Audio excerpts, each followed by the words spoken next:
So in a translation other than the English Standard Version, 1 Thessalonians chapter 5, verse 14 reads, "And we urge you, brothers, warn those who are idle, encourage the timid, help the weak, be patient with everyone."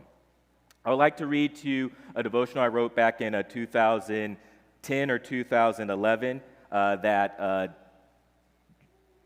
starts with a quote from 1 Thessalonians 5, verse 14 from the New International Version, updated in 1984. "And we urge you, brothers, warn those who are idle, encourage the timid, help the weak, be patient with everyone." The Greek word that gets translated as idle in the New International Version here in 1 Thessalonians chapter 5, verse 14 describes those whose conduct is out of line or disorderly.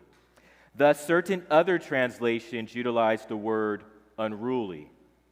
In the Thessalonian church, a primary manner in which certain believers were out of line was in being idle.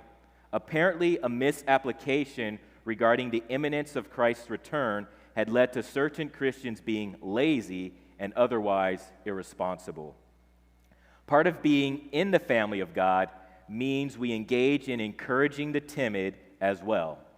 Those who are faint-hearted need words of comfort.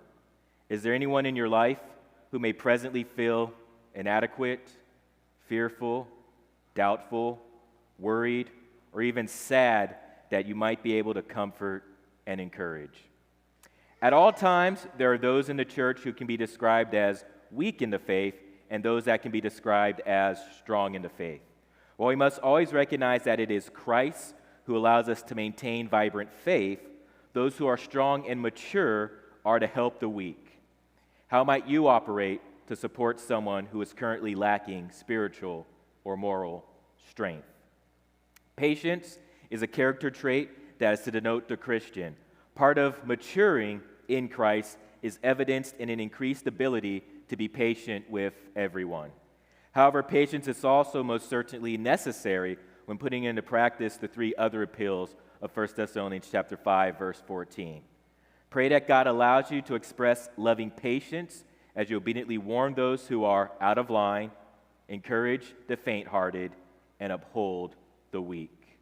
1 Thessalonians chapter 5, verse 14 from the Amplified Classic reads, "And we earnestly beseech you, brethren, admonish, warn, and seriously advise those who are out of line, the loafers, the disorderly, and the unruly, encourage the timid and faint-hearted, help and give your support to the weak souls, and be very patient with everybody, always keeping your temper." Let's pause actually right away for our first question of the day. Just so you know, I said first question of the day, which means there's going to be multiple questions of the day. So it's possible that once you get together with whoever you're discussing this with, that if you did move seats to do this first discussion, you might want to stay there so you have the same discussion partners for the rest of the time, or you can decide amongst yourself if you want to switch it up and get some different discussions in. But here's our first question of the day. How have you moved beyond good intentions to intentional obedience this past week? How have you moved beyond good intentions to intentional obedience this past week?